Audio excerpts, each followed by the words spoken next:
পানী তোলা কৰিছোঁ, তাৰপৰা ছোৱালীক গা ধুৱাইছোঁ, আকৌ এনেকৈ চাহ তাহ অকণমানো দিহা কৰিছোঁ।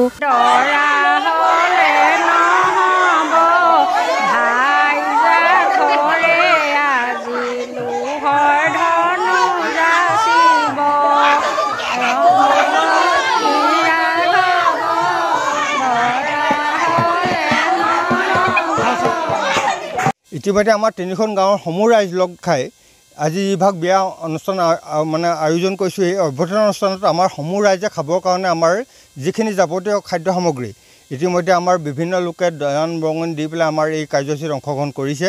আমি সমূহক ধন্যবাদ জ্ঞাপন কৰিছোঁ। কোনোবাই যদি আপোনাৰ মাছ খায় মাছ খাব পাৰিব, কোনোবাই মাংস খালে মাংস খাব পাৰিব।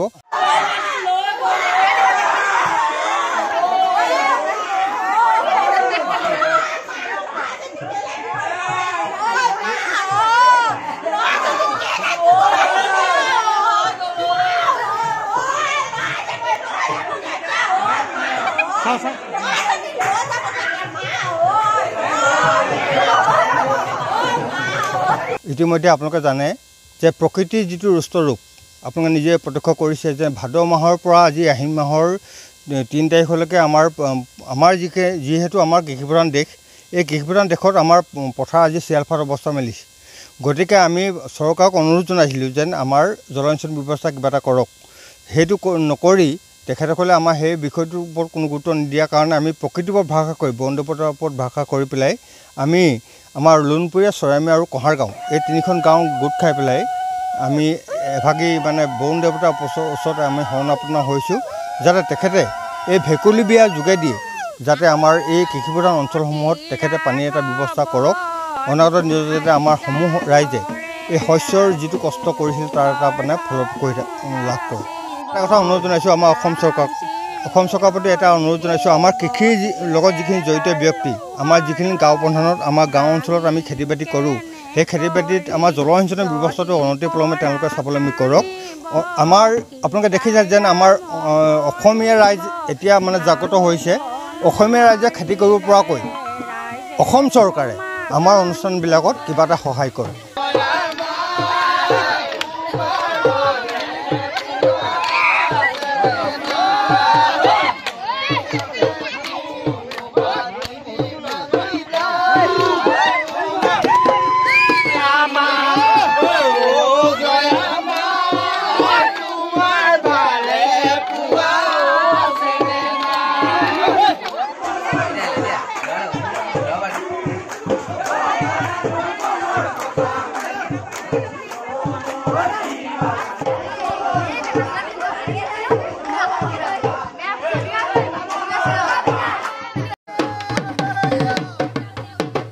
পানী তোলা কৰিছোঁ, তাৰপৰা ছোৱালীক গা ধুৱাইছোঁ, আকৌ এনেকৈ চাহ তাহ অকণমানো দিহা কৰিছোঁ, তাৰপৰা এনেকৈ চাহ তামোল অকণমান দিহা কৰিছোঁ আৰু গা ধুৱাইছোঁ, কাপোৰ কানি এনেকৈ।